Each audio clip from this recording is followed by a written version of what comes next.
I'm Cynthia James, and this network is about changing lives one woman at a time.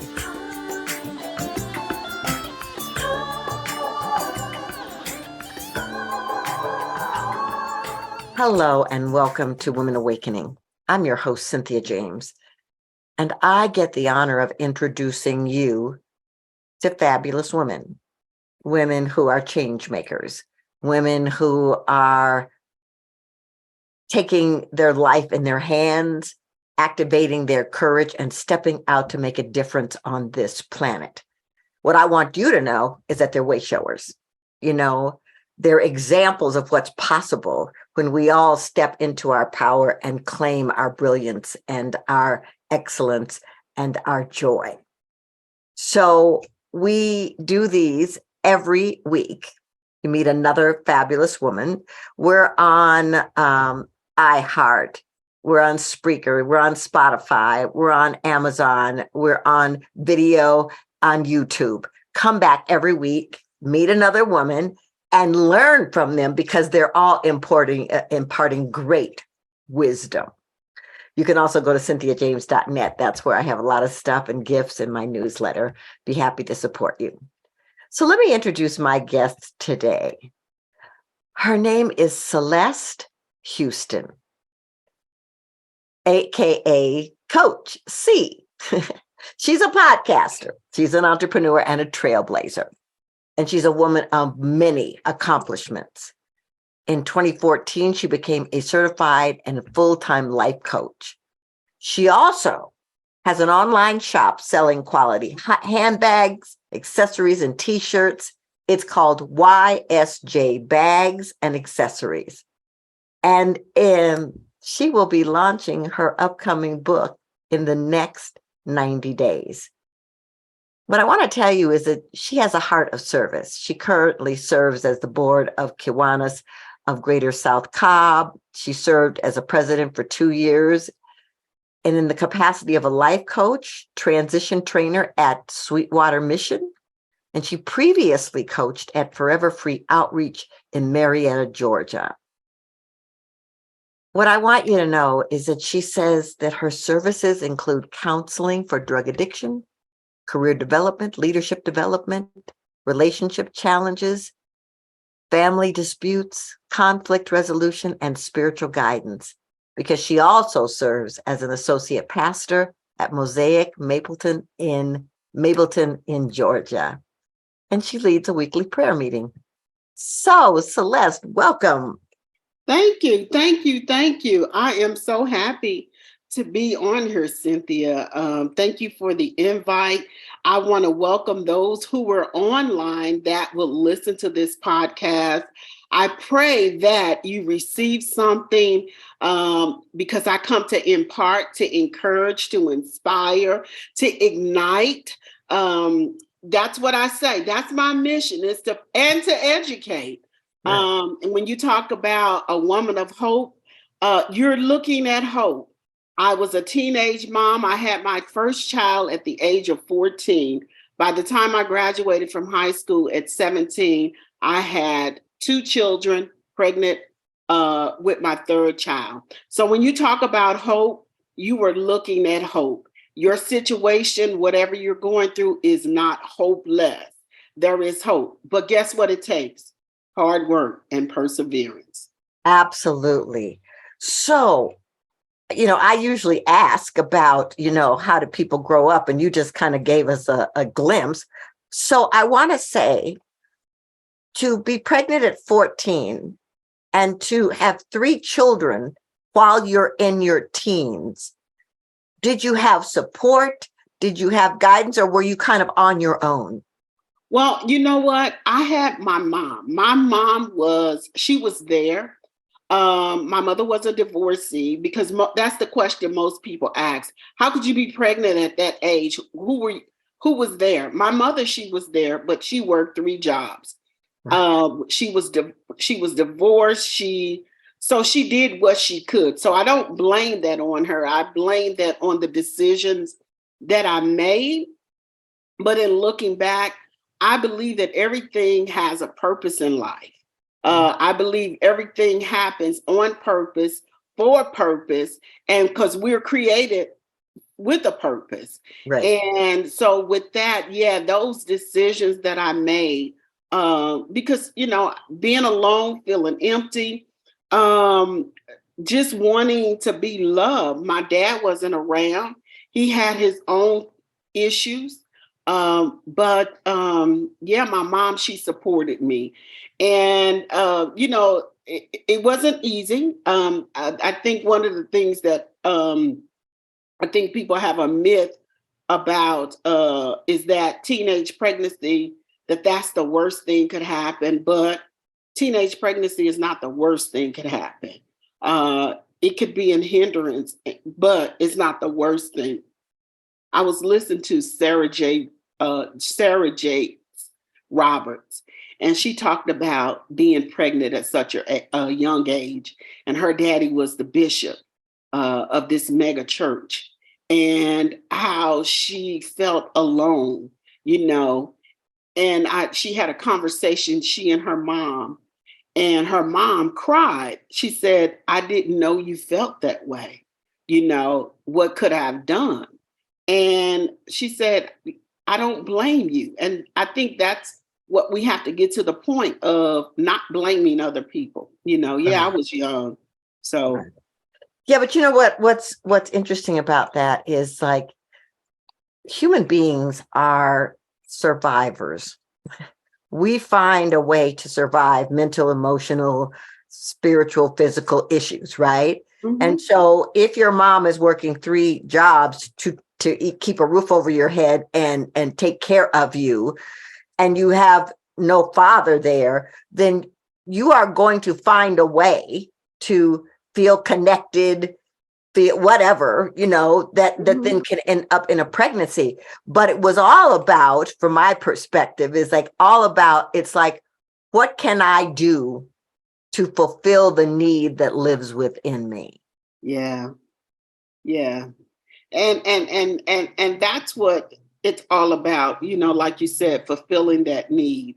And it didn't click until after that third child, though. And the Right. need was the children. They felt that was the need, of feeling loved, of feeling wanted. And that's crazy to think that way, but that's what happened for me, because from that point, I knew I had a mission in life.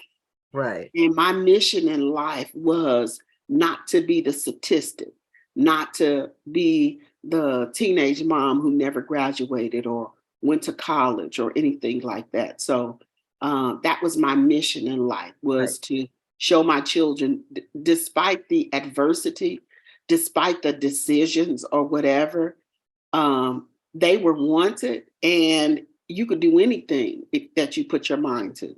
Yes. Well, I love that. So talk to me, because you've made this decision now. You're going to take care of these children. Mhm. So what steps did you start taking to start fulfilling your mission? Well, once, like I said, I graduated at the age of 17. So what I wound up doing is, I wound up going to college. I went to a junior college, to further my education. And while I was going to school, I took a job. So I worked. This is crazy. I worked at midnight. So my mother had my children from midnight, and when I got off of work, I went to school for a couple of hours a day to get my associate's degree. Mm, So those are the steps to be financially stable, is going to get my education and working a job. yes. And so that was what I did. Okay. Well, I mean, tenacity personified, for sure. So talk to me about, what made you want to become, uh, uh, well, first of all, how long have you been a pastor? I have been a pastor. Well, I've been in ministry for, I guess, 20 years. I've been in ministry for 20 years. So, but what made me, I was bestowed the pastoral. I am in my church. I'm one of the associates pastors there. I have been in ministry for 20 years. And so, Mhm. That's what happened. It's a Well, step and so up. clearly, your relationship with God, was Oh, feeding your yeah. soul while you're taking care of the kids and working and getting educated, Yeah. right? Hmm. And so what made you want to become a life coach? To be honest, I always wanted to be a social worker. Ah, Yes, I always wanted to be a social worker. So when I started going to school, and I told my dad, I said, I would like to be a social worker. And he said, why would you want to be a social worker? They don't make any money. They don't make money. So why would you want to be a social worker or a teacher? So I was like, okay, well, maybe he's right. But I always had a need to help people. I always wanted to help the person that needed help. And I worked in a job in procurement. I held a position, several positions in directorship of procurement. I worked at long-term care, acute care, and even a nursing home in directorship. So I procured all the medical supplies and equipment. Um, I was overstaffed, over 20 people. And at 55 years old, they told me had been at the company for 17 years, and they decided to restructure um, the department, and my position was restructured. So mm, therefore, I did not have a job.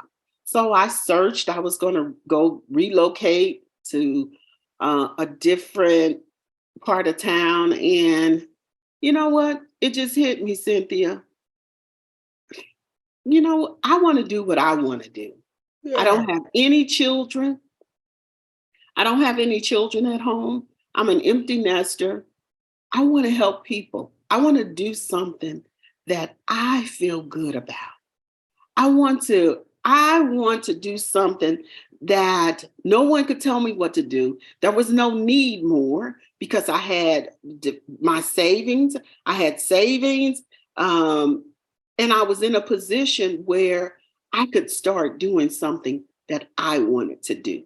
And one of the ladies that I was volunteering for asked me, Celeste, do you want to be a life coach? Because I was volunteering at a homeless shelter. Right. And that's how I became a life coach. Well, what I love about that is, there's something in your story that's a thread. When you had the third child, you made a decision to go forward and be productive and support your children.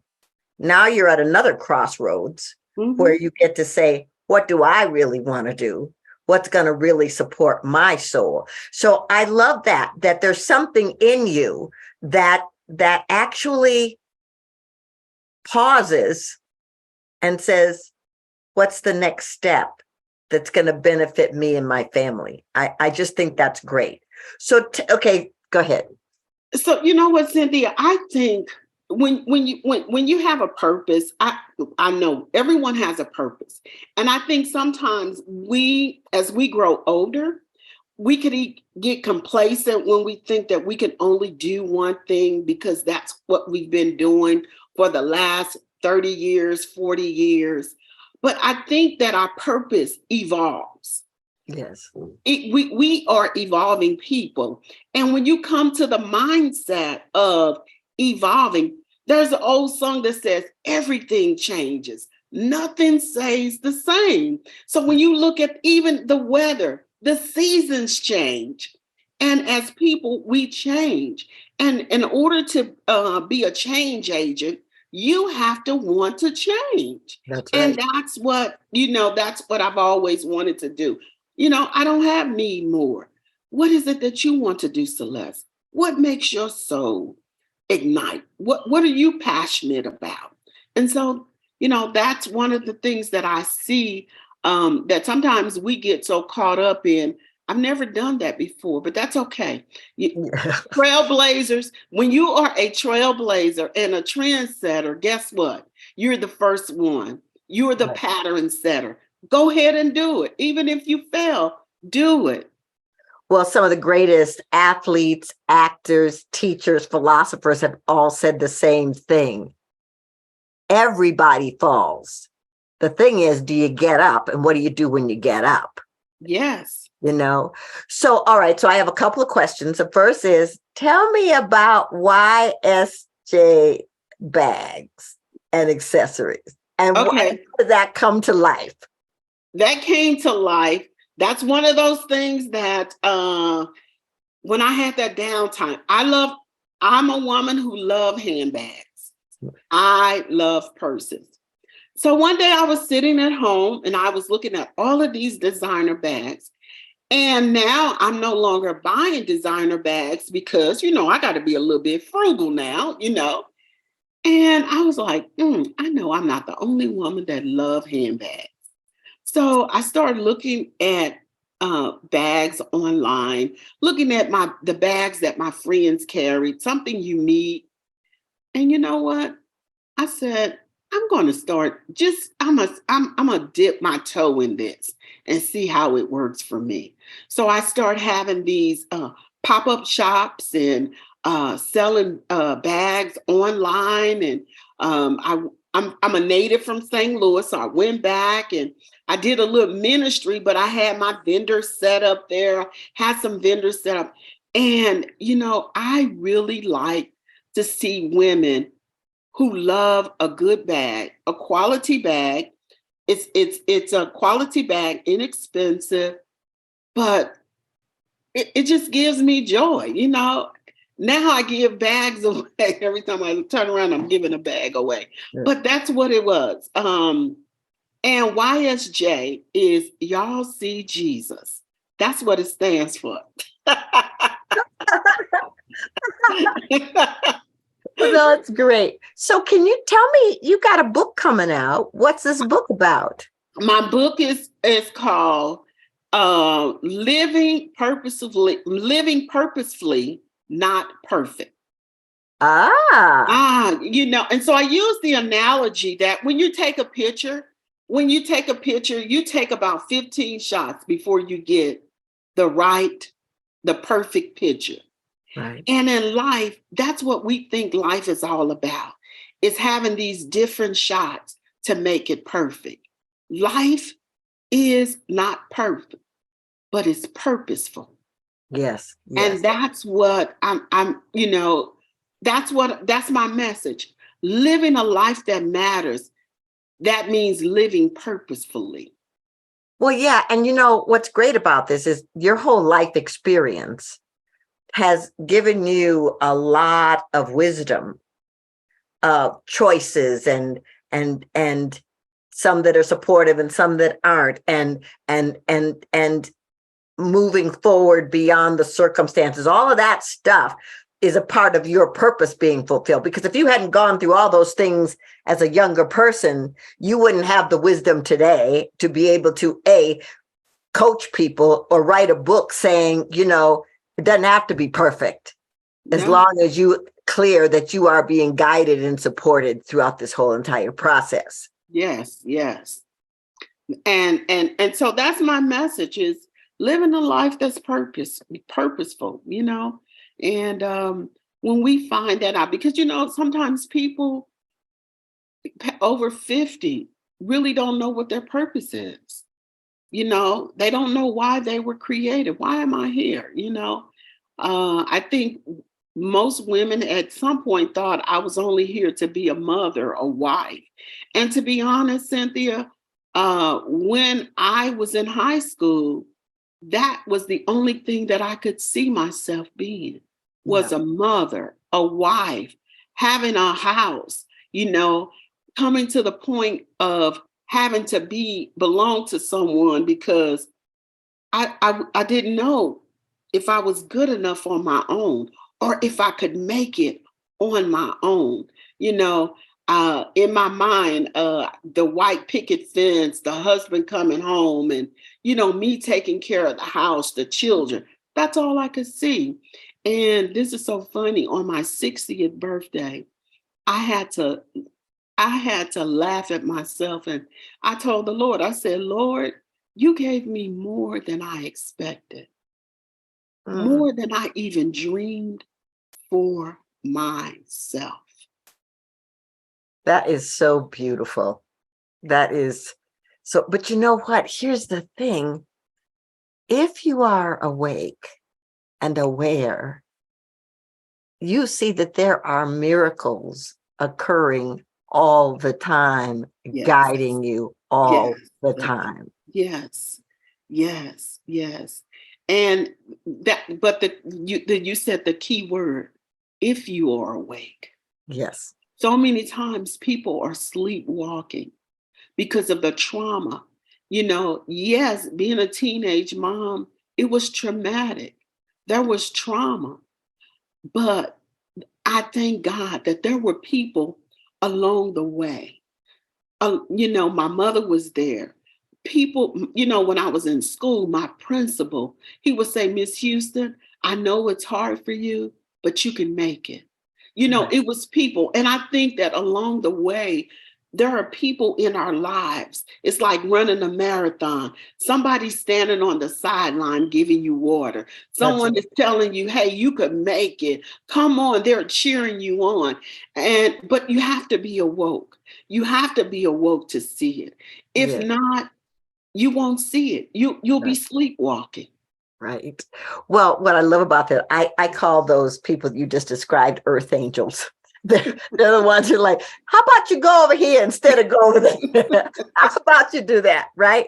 All right. So, Celeste, tell us, how do we find you? How do we find your work? I'm on all social platforms. You could find me on Instagram at MSY Houston. You can find me Celica Coaching Ministry on Facebook. You can also find me as YSJ Bags and Accessories on Facebook. I'm on Clubhouse. So I do Clubhouse every other week. A couple of coaches and we get on Clubhouse and we go through the scriptures. We talk about trending topics with a scriptural thread. So we do that on Clubhouse, and it's called Strength in Christ. So you can find me there. I'm on LinkedIn. If you Google me, I'm even on YouTube. Celeste Great. Houston. Well, Celeste, you're just delightful. I'm so grateful that you're here. So I ask the same last question of all my guests. This show is called Women Awakening. Mhm. What do you think is the most important reason for women to be awake on this planet in this moment? You know what? Mother's Day is coming up. Mhm. And I'm glad that you asked that question, because for those who are not mothers, we are daughters, we are sisters. If you're not awoke for your sister or your aunties, guess what? You will not be able to pass the baton of knowledge and wisdom and love on to the next generation. So it's imperative that you are awake for the next person. That's very important. That is so powerful. Well, Celeste, I am so grateful that you've been here, that you brought your wisdom, and I just want to applaud your tenacity. I keep using that word because it's the word that keeps popping in, that your willingness to keep moving beyond circumstances so that you make a difference on this planet. It's quite an honor to know you. Thank you. Thank you. It's such an honor to know you too, Cynthia. Thank you for inviting me on today. So, ladies, I always say the same thing at the end of the show in a different way. This is what I want you to know. You are worthy. You Yes. are important. You are powerful.